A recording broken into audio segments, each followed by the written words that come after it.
It's time for a new evolution in raising golfers, one that doesn't involve headaches, tears, or heading down the path of unknown.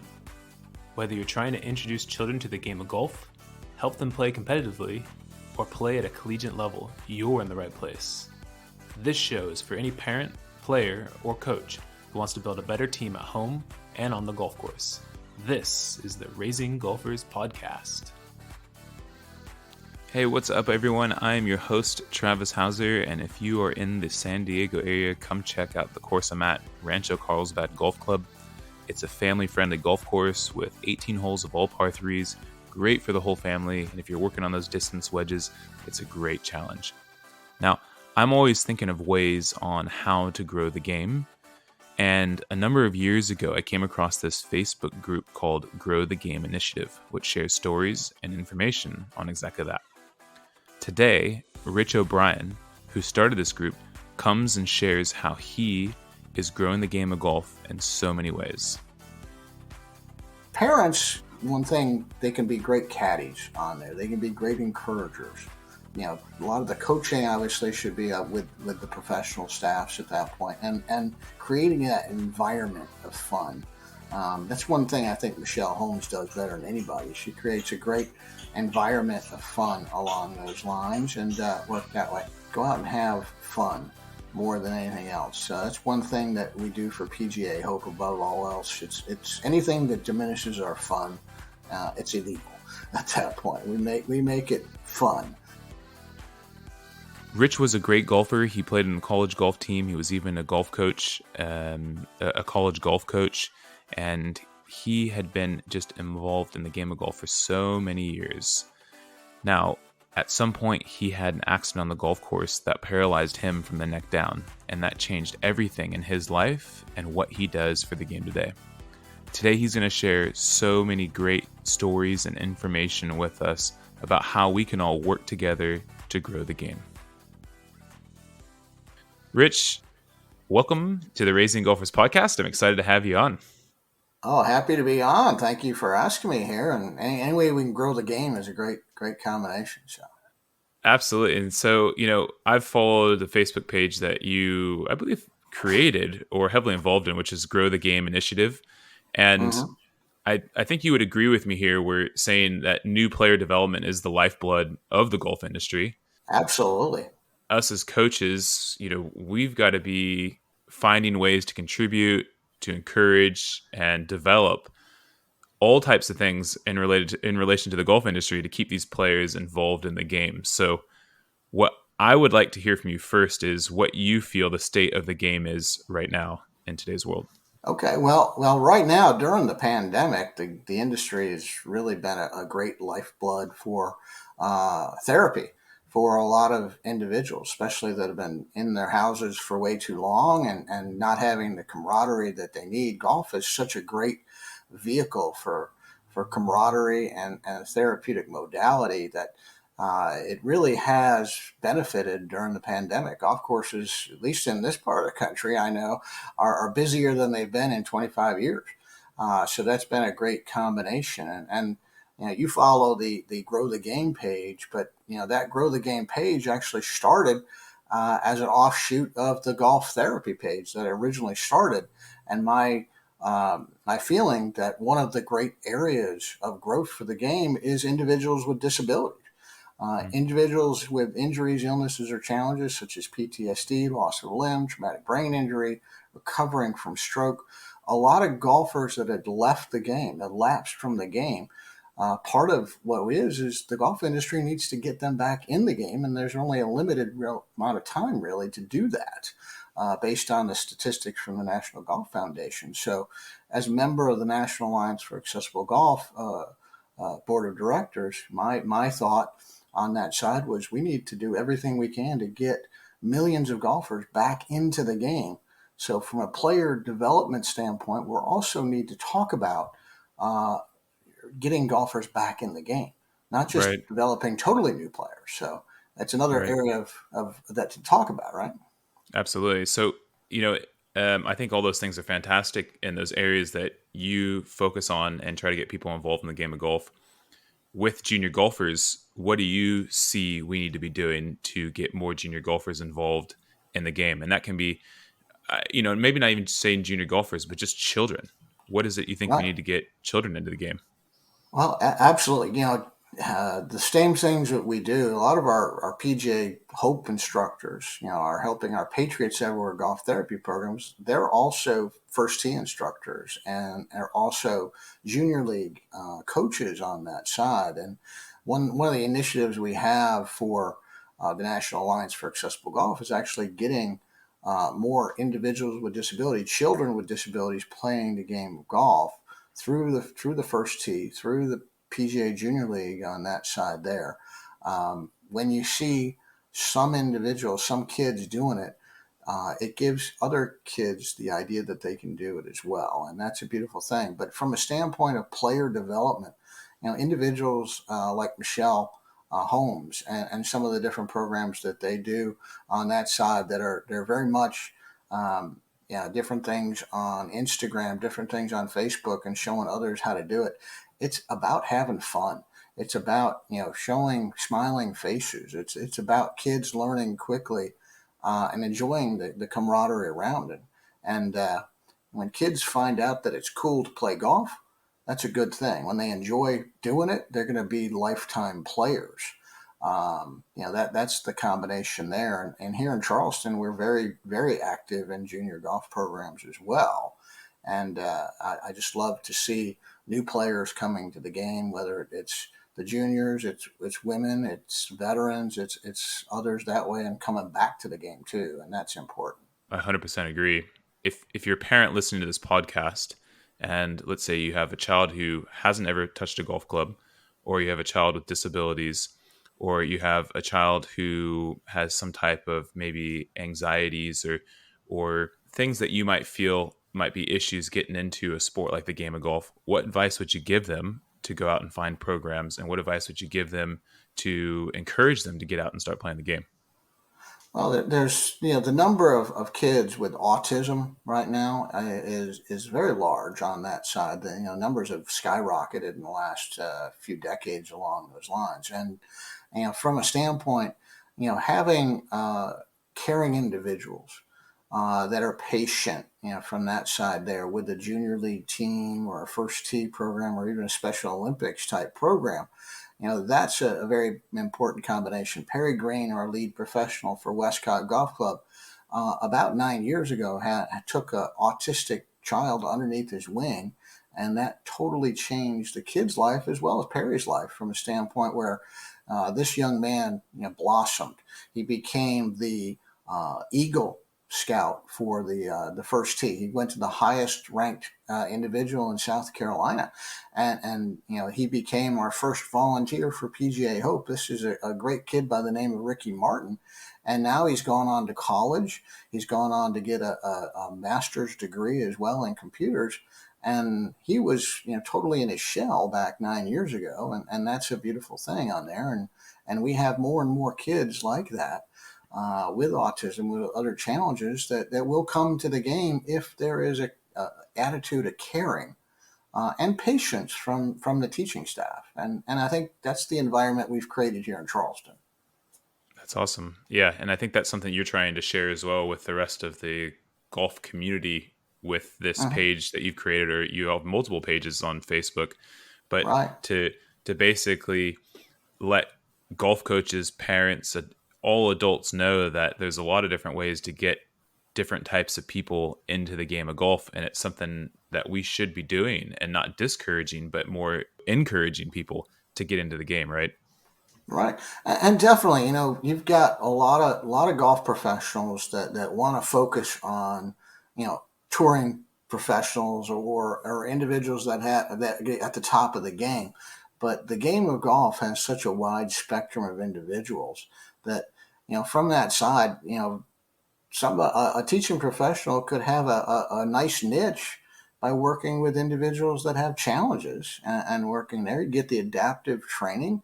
You do the junior programs as well, and you can do very well in the teaching professional just by working on all these other different groups. And I love to see more and more come to that, and more professionals get trained how to work with different communities with different challenges. Yeah, I think I think that's spot on, and I totally agree. Now, not everybody goes down the same direction of golf coaching. Like you said, some focus on wanting to go towards coaching tour professionals, but I want to focus on you. How did you get into this realm of golf coaching? And I know you've got a fascinating story behind this, so I'd love for you to share that. Okay. Well, I played college golf, University of Miami. I walked onto the team down there. There was always, we had such a great squad down there with three guys that went on to play on the tour on that end of it there. But from a standpoint, I became an assistant golf coach after I injuring myself my senior year, and I was assistant coach there for a number of years. Worked with some really good players and built a program at Barry University in Miami Shores, and that program has now gone on. My successor has taken that to new heights, but I started a fundraising plan and a plan to make that the number one program in Division II, and it has on there. I didn't stay long enough to get that done because I came up here to Charleston to run some golf courses. Did that for a number of years as well, but then had an accident myself in 2008 down at Cassique, down at Kiowa Island. I was in a golf cart here, and as it went down a steep hill, turned hard left, I went hard right, and my shoulder and neck hit a curb that was 2 inches. As a result of that, I broke my neck, broke my back, had 4 skull fractures, brain damage in every lobe of my brain, multiple strokes, multiple aneurysms, completely tore up my shoulder, died 3 times at the scene. Something you wouldn't want to happen to anybody at that point. But they were able to revive me 3 times. Then they called in the life flight. They had paralyzed me. They put me in a coma. Coast Guard helicopter, luckily, was nearby. That got me to the Medical University of South Carolina. I was on life support for a number of days on that side. They never expected me to recover. They expected me to be a paralyzed vegetable. That kind of was a wake-up call. When I woke up from my coma, I was paralyzed from the neck down, unable to communicate. Scared me to death. That's the source of my PTSD right there, that scene. Time and time again, it would replay in my head. So I was very motivated from a standpoint when I eventually got my feeling back in my fingers and toes. I was extremely motivated to be able to learn how to walk and talk again. And I wanted to walk 1,000 miles and see where that got me. And I wanted to play golf again. And I didn't care how much therapy it took to do that. On the 1 year anniversary of my accident, at the exact moment of my death, 5/27 the year before, I finished the 1,000th mile in my walk to recovery No on way. the ninth green. On the ninth green, the first round I was able to play, and it was an amazing thing. So my pastor and I said a prayer of thanksgiving on how far I'd come, but I still had a severe addiction to pain meds. I still had chronic PTSD, chronic pain, chronic inflammation, chronic fatigue, chronic sleep disorder, and epilepsy. And my doctors really didn't give hope to overcome any of that. Over the course of a number of years, using golf as therapy was actually a term I coined with my orthopedic surgeon. I was able to find ways to mitigate my PTSD through acupuncture. I was able to overcome my chronic pain through scalp acupuncture, and started to work through and get over my addiction as well through acupuncture. So it took me 4 years and it took me 12,000 hours of rehab, but I was able to overcome those challenges. And then a Navy veteran who goes to my church, he said, "Do you think you could teach me how to play golf?" And he's paralyzed on the left side of his body. I said, "I'll help you any way I can." And that was 9 years ago. And it all started at the PGA Championship 2012 at Kiowa Island, our first outing together at that point. And this man decided he wanted to take golf on, and he wanted to walk 36 holes and shoot in the 80s. At the time, he could walk 3 holes, and he was shooting in the 130s. 6 months later, guess what he did? I'm going to guess he hit his goal. Well, he walked 36 holes with 100 people watching, No and way. he shot 85 in the first round. He Wow. improved 50 shots in 6 months, That's and he amazing. walked 36 holes. And the Golf Channel picked up our story, and then the PGA of America saw our story and said, "We want you guys to champion the chapter of PGA Hope Charleston." And that was 6 years ago, and it's been an amazing ride. And now PGA Hope Charleston is the largest chapter in the country. We're about to have 600 graduates. We have 6 host sites here in Charleston on that side as well. And right now, I have over 240 veterans active in clinics going on right now. So it's been a journey, let's put it that way. But the things I learned on my own road to recovery, I've been able to teach to others. And to date, more than a dozen have told me that they're alive today because of it. So, in my pain, there has been a blessing for others. So it's been an interesting element. That's an amazing story. And, I'm sure for your students, you are a complete role model in so many different ways because of what you've been through, the experiences you've had, the challenges you've overcome, and then to be able to share your experiences and help people overcome some of the problems or issues that they've had to go through and use, like you said, golf as therapy. And I think that's amazing. And I think a lot of us, even scaling that back, tenfold from what you are doing and people that you are working with, even from people who are just getting into the game of golf or playing the game as already, I think we could change our mindset and start to use golf more as therapy as opposed to something that frustrates us or something that makes us angry or something that we want to walk away from. How Mm-hmm. would you say, or what advice would you give people to start using golf as therapy to help us enjoy life, enjoy the game more, to help us all out? Is there anything you could share with us something we could like walk away with or something that we can think about and resonate on? Sure. From a standpoint, you take a look at the game of golf from a standpoint, you're out there with friends, you're out there, competing with others as well. You're in the sunshine, you're getting exercise, you got some of the most beautiful scenery in the country. Sometimes you just got to stop and smell the roses and take a look at the setting that you're in. And when you walk, you get so many calories you burn as well. You play better when you walk too. At least that's my experience from that side.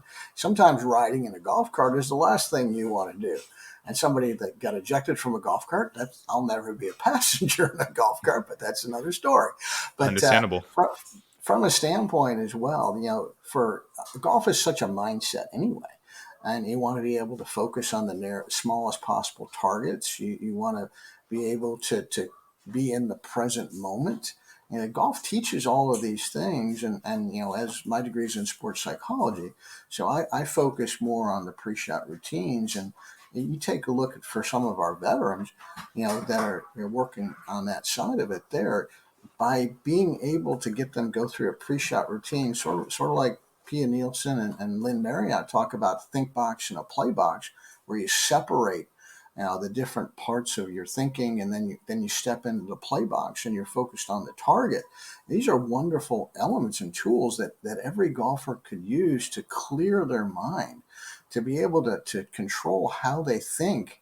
The purpose of a pre-shot routine is to be decisive. Who wouldn't benefit from being decisive on that side Hmm. there? Our veterans especially benefit. Many of them even talk about improving, their road rage is lessened. They don't have as much indecisiveness at other times because they learn to take the pre-shot routine thought process and the positive mental attitude to the rest of their life and transfer it. There's Hmm. a lot of elements of golf that can be transferred to the rest of your life if you allow it. Some people get so upset when they play that golf is the most frustrating game out there. But, if you're not a professional, why is somebody trying to act like a professional on that side? If you're a really good player playing for money, yeah, that element would be one thing. But even the best players in the world benefit from a much better mental attitude and being their own best friend on the golf course. I'm sure you've experienced that as well, right? Absolutely. Yeah. And it made me think of a quote from Dr. Bob Rotella is he said the best decision is the decisive decision. Uh-huh. And I think that's huge. You can take that away from just golf, but I think also you can implement that just in general life skills, right? And Right. I think it's very important that you say that, and that's a huge thing that kind of resonated with me when you just said that about how golf can be so therapeutic in so many different ways. And there's so many skills we take out of the game that aren't just for the game, but for life, right? Absolutely. And when I was coaching Fred Gutierrez, my partially paralyzed first protege there, the amazing thing was I taught him the sports psych side, but we used the movie 7 Days in Utopia with Dr. David Cook, and we also used Dr. Rotella's books, audio books, and I had Fred listen to these things. And as Fred listened to these audio books over and over again, it was like he was getting counseling for his PTSD, and he Mm, could definitely transfer those skills to his whole life, and it radically transformed his whole life at that point. And it's been an amazing combination. We've used a lot of Dr. Rotella's stuff and Dr. Cook's stuff for our veterans, and that's one great way to definitely improve the quality of life. I'll put in the show notes as well some of those links with the Dr. Bob Rotella books, and I'll also put in Pia and Lynn Vision 54 stuff. They're actually going to be coming on the podcast here in the next week, so I'll look Okay. forward to also having them on, and they'll share some more information about some of those things that you even talked about there, which is going to be great. Mm-hmm. Now, Rich, if you could give some advice for us adults for working with children, Mm-hmm. what would be your advice for how involved we should be with our children in the game of golf?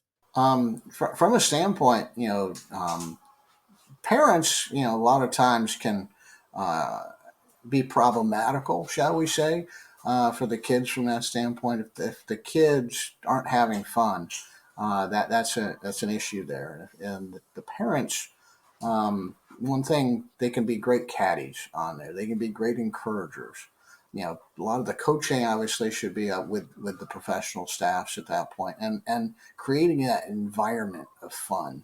That's one thing I think Michelle Holmes does better than anybody. She creates a great environment of fun along those lines and work that way. But that's one side. But from a parent perspective, a lot of times the parents try to live through the kids and put certain expectation levels on it. That's why, unfortunately, some of the kids walk away from the game, and that's that side of it there. But the advice is to always be encouraging. The advice would be go out and have fun more than anything else. That's one thing that we do for PGA Hope above all else. It's anything that diminishes our fun. It's illegal at that point. We make it fun, and that's what the veterans joke around with each other. The kids will joke around with each other as well, and that's the important thing. But the competition, keep competition in perspective as well. That would be the other perspective of it. Don't expect the kid to go out and get a college scholarship just starting out at that side. That would be getting a little ahead of yourself at that point. Some of the kids will develop those skills and they may be able to do it, but I wouldn't try and force a kid to do anything. And I would teach kids from age 3 and up if it's the child that is self motivated, not if the parent wants to just force them to play at that point. Yeah, I think you shared some good advice there. And is there something particular you think parents should be looking for in junior golf programs that are in their local area? From a standpoint, I think what I would look at is I would like to have the kids talk to the parents, talk to the other parents, talk to the other kids. Word of mouth advertising. Are the kids having fun? That would be the biggest thing. You can see where kids are having fun, those programs grow. Where kids are not having fun, they don't grow, do they? And Mm, certain courses really attract our magnets for fun and kids, and I would look at those. Probably there's a good reason for it. They create mm. an environment, right? Wouldn't you agree? 100%. Yeah, I talk about I had an episode last season, and it was the title was The Power of Environment and Community, and Uh-huh. basically just speaking all about the things that maybe we don't even think about sometimes, or we don't know it's actually there, but it's really there, and how powerful that really is, and how much a junior golfer or just humans thrive in a positive learning environment, how much they thrive feeling like they're part of the community where they're contributing or they're getting things out of the community. And in junior golf programs, I think it's huge to have those two things within the junior golf program so that Uh-huh. everybody feels like it's home, they feel safe, they feel comfortable, and it's a place that they want to be. And Uh-huh. how they can then take their game to the next level if that's what they want to do. If they're Uh-huh. there just to have fun, they can still be there, have fun, and enjoy it for as long as they want. But it gives a lot of different opportunities for everybody just within having a positive environment and community. Right. And that's what I talk about with our veterans too, is we always want to take their game to the next level. And if they're, starting off, we've had veterans start in the 150s and now are shooting in the 80s. It's amazing. And they've done it, just stepping stone approach, and they learn things that improve the quality of their life and their life skills, but their golf game also improves at the same time. And at the same time, they're having a wonderful time with a bunch of veterans. And for veterans that were separated from the military and their family doesn't understand the experience of PTSD, that's been a wonderful environment in of itself where they're now connected again, and they know a veteran has their back, and those lifelong friendships that could start in junior golf could be the same way along those lines. I love what you've done so far in your career and the route that you've gone on. I'm sure you would never have predicted 20, 30 years ago. And I think for you, there's probably no looking back on what you've done. And you're going to continue to try to grow the game of golf in ways that a lot of people aren't. And I hope that more people get involved in growing the game in a similar way that you are. Uh-huh. Now, Rich, if people want to find out more information about you, where could they find more information about what you're up to? Well, I have a fairly large groups on Facebook here with the golf therapy pages as well as the Grow the Game. On LinkedIn, I have one of the largest accounts, so Rich O'Brien Golf. And I just take a look and on the internet and do a hashtag Rich O'Brien Golf if you want. And I try and brand it the same way across the board. We're in the midst of having a website for PGA Hope Charleston the next couple of weeks on that side there. That would be very good. They can find me that way, or they can just email me at richobriengolf@gmail.com, and I'll be happy to talk to them at that point. That's awesome. Now, if you could summarize everything you said today, what would be your final words of inspiration for raising golfers? The game of golf should be fun at all times. The game of golf can be one of the best endeavors that anyone ever has on there. Children that learn to play the game of golf at a young age tend to get in less trouble. I was one like that side there. I was so engrossed in the game of golf that I would spend hours in our backyard, which is a couple acres on there, and fascinated with hitting golf balls, pursuing excellence at that point there. And just the feeling of a golf ball can be just a wonderful combination. But from raising golfers, parents should set the environment, be encouraging, and when a child does not do well, it's a learning experience. The next time they'll get better. You can have lessons for the child, and having a good instructor that you trust that's caring with the kids is just a wonderful blessing that can be at that point there.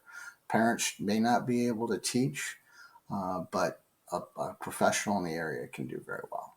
Perfect. Rich, thank you so much for joining us here on the Raising Golfers podcast, sharing your story and your experience and wisdom in growing the game. And look forward to continuing following what you're doing. And I'm just so happy that a person like yourself has been able to influence so many people and be able to do it through the game of golf. So thank you. Thank you, and been wonderful being on, Travis. Thank you. All right, Rich O'Brien shares his fascinating story of adversity and so many great things to learn from what he has done for the game of golf. Now, Rich talks about how golf is therapy for many people of all walks of life. Now, if you just take a moment, no matter how good or bad you are playing golf right now, just think about that. realize how great a sport it is and how much enjoyment you really get out of it. We should all feel so lucky that we have found this great game, and I hope we can introduce it to everyone around us. Rich talked a lot about how he works with players of all walks of life. I want that to be a motivation to you and all of your friends, family, coworkers, students, or acquaintances to get them into the game no matter what. We can find a way to help them have positive experiences and love the game of golf forever. If you enjoy listening to our podcast and the information you got from this episode, do us a favor and continue to support us by hitting that subscribe button and giving us a 5-star review.